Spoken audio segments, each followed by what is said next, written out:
Maroka.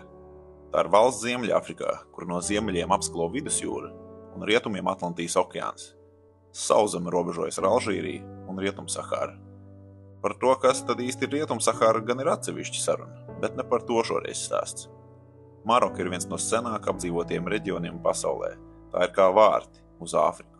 Tā vilina turistus no puspasaules un spēj daudzus aizraut ar savu vēsturi, mākslu, tādu kā paklājiem, rokdarbiem, arhitektūru, kā arī tirgiem, garšvielām, suvenīriem un daudzām rietumvalstu iedzīvotāju skatījumā eksotiskām lietām.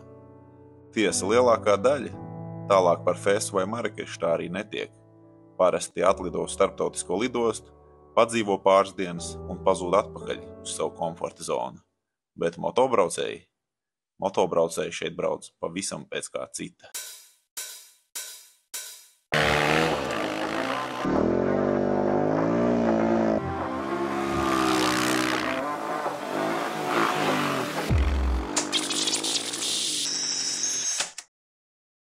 Bet tagad visu no sākuma. Pavisam nesen ir iestājies jauns gads. Latvijā valda ziema, sniegs, augstums, un dažreiz arī dūmi. Vienā vārdā sakot, viss kā parasti. Motociklistam šādā laikā vienīgais glābiņš ir braukt tur, kur ir silti. Uz kurieni? Uz Maroku.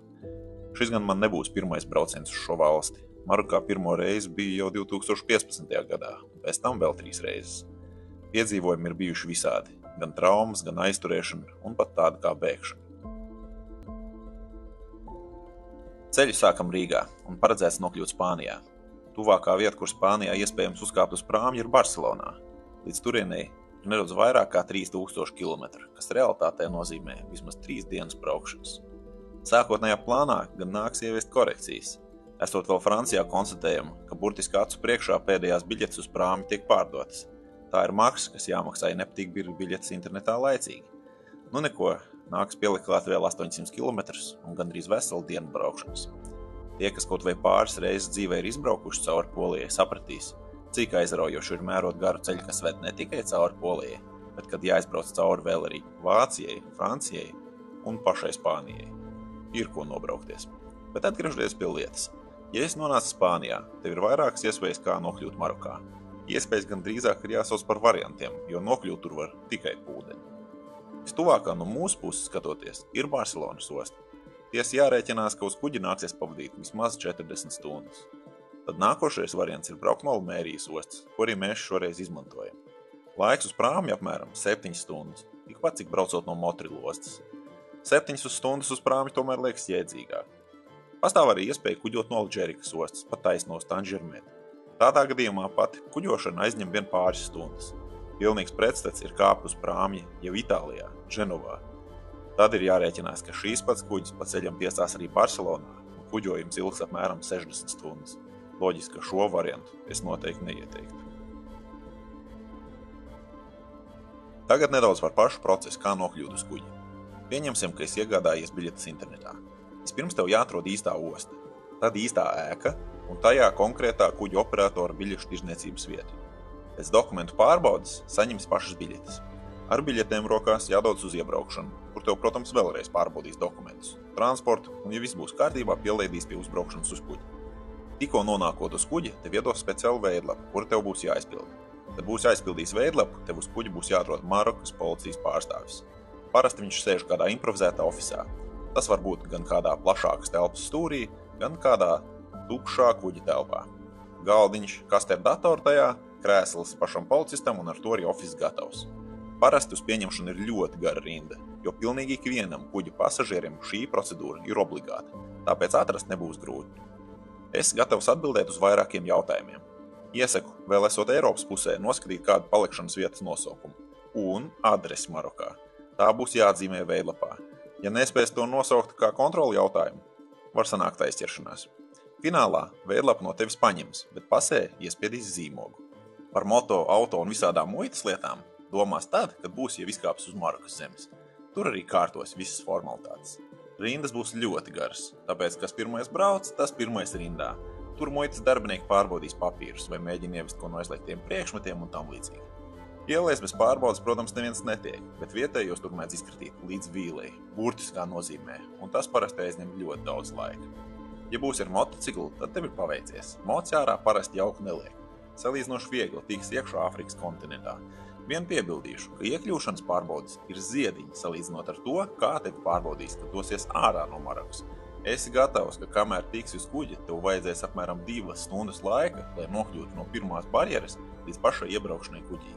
Tev būs jāiziet cauri 4 drošības pārbaudes zonām, un tad tavu moci un auto izlaidīs cauri lielizmēra rengenam, izklaudzinās gan moča riepas, gan auto apšumu, un finālā gan auto salonu, gan motociklu un tevi pašu kārtīgi apostīs apmācīti suņi.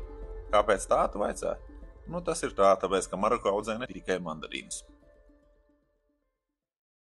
Šoreiz brauciena formāts ir atšķirīgs no citām reizēm. Mēs braucam ar busiņu, kurā iekšā ir 2 nelieli izmēra moči. Un tām, ka šoreiz izvēlējos šādu formātu, ir vairāki iemesli. Sāksim jau ar to, ka iemesls numur 1 ir tāds, ka man līdzi ir braucējs, kuram bezceļa braukšanas pieredze līdz šim ir bijusi pavisam neliela. Un šis ir tālākais bezceļa brauciens iepriekš neredzētos apstākļos. Otrais iemesls ir tāds, ka viens no močiem ir ar tikko pirms pāris dienām saremontot motoru pēc pārkarsēšanas, un manam līdzbraucējam šī būs pirmā reize, kad viņš vispār ar viņu mēģina izbraukt. Trešais iemesls ir tāds, ka es pats šoreiz braucu ar tādu moci, kāds man ir, un tas principā ir sporta enduro motociklis, kurš pavisam nav domāts garu gabalu veikšanai. Jau pēc pirmās viesošanās Marokā, ko es iesāku ar BMW F800 GS, es sapratu, ka vajag mazāku moci. Nākamajās reizēs es Marokā atgriezos ar KTM 690R. Es vienmēr esmu vēlējies pamēģināt, kā būtu braukt pa Maroku ar mazo moci, kas sver ap 125 kg, nevis 150 vai 200. Šī tad bija man iespēja to pamēģināt. Vienīgi jāņem vērā dažas nianses, piemēram, ka šim mocim motorā nav pat 1 litrs eļļas, un ja brauc no rīta līdz vakaram, tad tā jāmaina katru otro dienu. Tāpat tam nav arī īsti iespēja, kur piesiet mantas 2 nedēļām, kaut ko papildus nemeistarojot. Tā kā gan esmu izbraukājies apkrāvies kā kamielis, es nolēmu, ka šoreiz varētu pamēģināt ko jaunu. Braukt vien ar mazu mugursomu un nestaipīt neko lieku līdzi. Un, protams, kā pēdējais iemesls, nebūs jātin motorstundas un jādeldē riepas uz asfaltētajiem ceļiem. Nebūs jābrauc cauri Marokas kalniem, kur ziemā ir sniegs, varēs brīvi paņemt līdzi eļļas un aplokas lietas. Protams, izklausās nedaudz kārdinoši. Kā tad īsti šis formāts sevi pierādīja un vai attaisnojās plus, pastāstīšu nedaudz vēlāk. Kad esam Marokā, uzreiz sākam braukt uz iepriekš izdomāto starta mērķi. Ceļš ir tāls un diezgan vientuļš, 400 km garumā.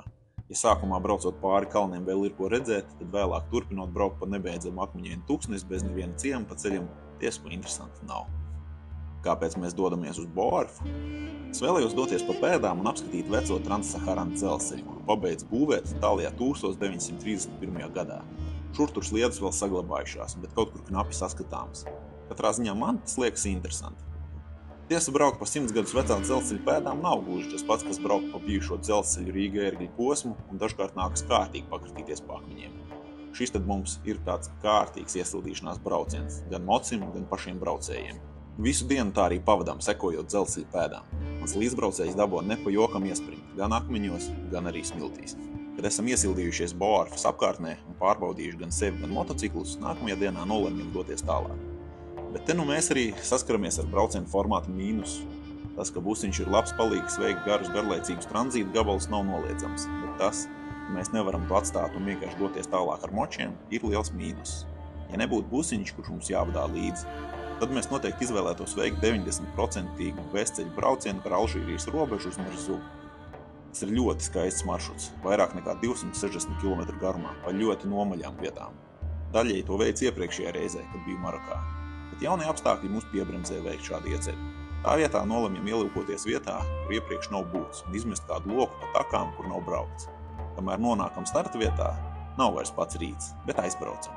Nevarētu teikt, ka pats skaistākais maršruts, bet tomēr braucams. Pa ceļam rāda savam ceļabiedram piemērus, kā var palikt bez galvas, ja pārāk aizraujās ar ātrumu nepazīstamās vietās. Kā jau arī citur Marokā, te mēdz būt lamatas. Piemēram, brauc gar kādu kalnu grēdu, it kā redz kilometru uz priekšu. Bet tālumā skatoties, viegli nepamanīt izsklojums, kas ir perpendikulāri takai, pa kur brauc. Kad raitā solī braucot uz simtiņu to pamani pēdējos metros, ir skaidrs, ka strauji sabremzēties nav nekādu izrīdžu, un ir diezgan viegli pārlbot pāri stūrei. Šādu izsklojumu Marokā ir ļoti daudz. Parasti tie veidojas no tā, ka ūdens, kas plūdas no kalna nogāzes, tos ir kādreiz izsklojis. Un tie nav nekādi joki, izsklojumi mēdz būt gan pusmetru, gan arī 2 metrus dziļi. Bīstamākais ir tas, ka tos nevienmēr var laikus pamanīt, jo apkārtne ir saplūdusi vienā krāsā. un vienmēr ir arī nododošā veģetācija vai tās palieknes. Lai gan pats brauciens nav grūts, jo lielāko daļu braucam pa puslīdz līdzenu pacietu segumu, pēc nobrauktiem 80% vienīgajā krustpunktā, kurā ir jebkāda civilizācija, turklāt vēl vietā, kurā mums ir jānogriežas, lai izbrauktu cauri aizei un tiktu uz nākamo ceļu, no vietējiem saprotam, ka cauri aizei netiekam. Izrādās, ka tur šobrīd sāk būvēt dāmu. Mums neatliek nekas cits, kā mērot 60 km atpakaļ. Sāk satumst, un pēdējos 10 km braucam jau pilnīgā tumsā. Galā tomēr tiekam. Šovakar mums priekšā vēl kādi 200 km, lai tiktu līdz nākamajai apdzīvotajai vietai, kur iespējams apmesties. Vai es teicu, ka šī Marakus daļa nav īpaši apdzīvota? Jā, tā tiešām ir. Pa ceļam mums ir tikai viens mini ciemats ar veikaliņu, un, protams, policijas blokpostiņu. Pirmajā policists nedaudz aizdomīgs izprašņā no kurienes uz kurieni, un visvairāk viņu interesē par to, kāpēc es braucu nakts laikā tēkraklā, jo esat taču augsti. Bet man atšķirībā no viņa ir silti. Viņš uz ceļa dežūrē visu nakti, es sēžu busiņā. Pirms miesta, kurā plānots ierasties, vēl viens blokpostenis. Policisti iekurinājuši ugunskura no ceļmalas zariem un kamieļu pļekām sildās. Pāris teikumi un tiekam palaist cauri. Turpinājumā nokļūstam Merzugā, Sahāras tūkstnešu pieliekamajā kambarī, kur es mēģinu atcerēties, kā braukt pa smiltīm un cenšos nenolauzt kaklu, kas man kādu laiku ir izdodas. Paviesosimies vulkāna krāterī, kas patiesībā ir nevis krāteris, bet mūmijas mājas, un turpināšu trenēt studentu uz izturību.